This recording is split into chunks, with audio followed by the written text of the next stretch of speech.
Here's everything you need to change the coil packs on your BMW X1. So you're going to need an E8 Torx wrench. That'll fit that nut on the coil pack. You're going to need a straight screwdriver to pop loose the connector, and then you're going to need 4 coil packs. This one is a Delphi GN 10882-11B1. You usually need to replace the coil packs if your car starts up rough, if you have a hard idle. The car I'm replacing these on, I'm replacing these because it has a really intermittent, rough idle start. So when it's cold and it starts up, it runs really bad, like it's only run on 2, possibly 3 cylinders, and if you put it in gear real fast, it'll stall out. And then if you shut it off and start it back up, it's fine. So it seems really intermittent. I figure one of the coil packs, hopefully one of the coil packs is dying. And then if you were going to do a spark plug change, you could do it at the same time. You just need an extra tool and a set of spark plugs. So let's go see what we got to pull apart in the car. If you also want to replace the spark plugs, you're going to need to get a spark plug socket. This is the standard one that comes in most wrench kits. This is a 5/8. This one is too big. So you can see this, this other one is smaller. So the one specifically for the BMW plugs is a 14 millimeter. This one says CRV on it. I'm not sure if that's relevant. But you do need to get a specific one for spark plugs because you can see how deep it is, so the plug can sit inside there and you can get it out. And it's obviously smaller than that one. It's really tight as it goes down on the board to pull the plugs out. So if you're doing plugs at the same time, make sure you get 14 millimeter spark plug wrench socket. To start with opening the hood, remember you've got to pull it once and then it'll pop up. And then you can see it's not quite all the way there, so you got to pull it a second time and you'll get like a second click on it. And then you'll come up here and the gap will be a little bit more than 2 fingers, and then it'll just lift right up.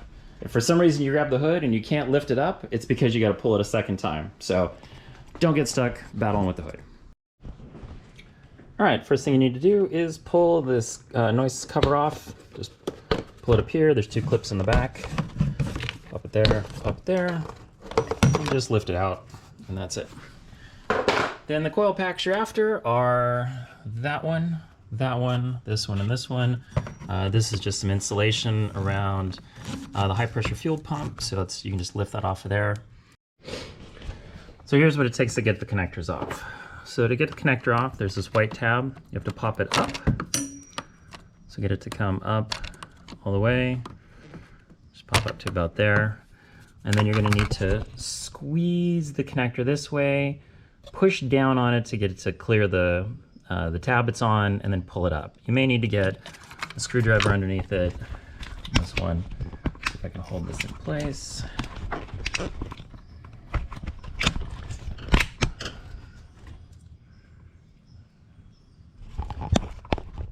Terrible camera work.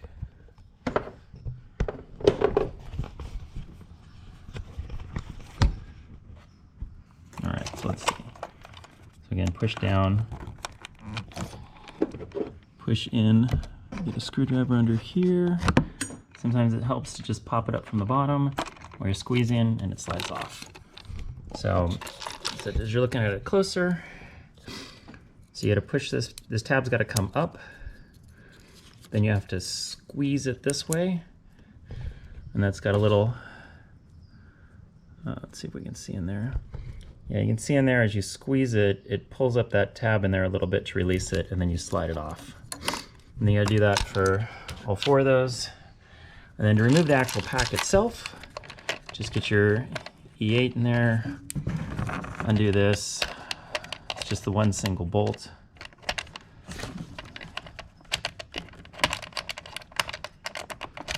And then grab the coil pack,